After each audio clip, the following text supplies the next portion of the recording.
Breaking news now before you go. The Nebraska State Auditor is sounding the alarm after a review of the state's WIC program. Mike Foley says the program is allowing some high-income families to collect benefits meant for those in need. Also breaking, Omaha firefighters put out an early morning house fire near 69th and Mason right around 2:30. 4 people were inside at the time. They all made it out safely. Investigators say the fire started from grilling charcoal that was left on the deck.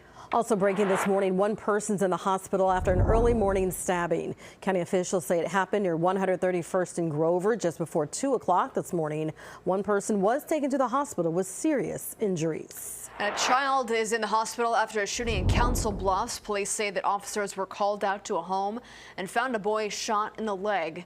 He was taken to a local hospital, then transferred to Omaha.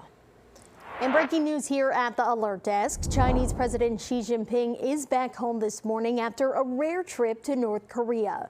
The visit included a bilateral meeting and public appearances with Korean leader Kim Jong-un. Now, this video you see here is from a performance in the north to welcome President Xi.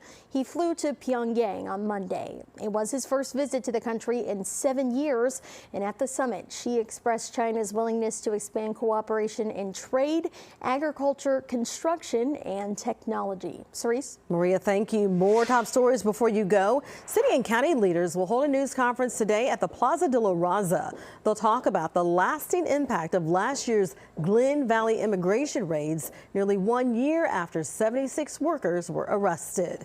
Omaha leaders will decide today whether to use taxpayer dollars to help fund a $100 million housing project on Saddle Creek Road. The plan would replace a family fair with 138 apartments and a brand new grocery store. Also today, an ordinance that would establish a higher minimum wage in Omaha is set for a first reading at City Council. It sets that minimum wage at $15 an hour in the city with no exceptions.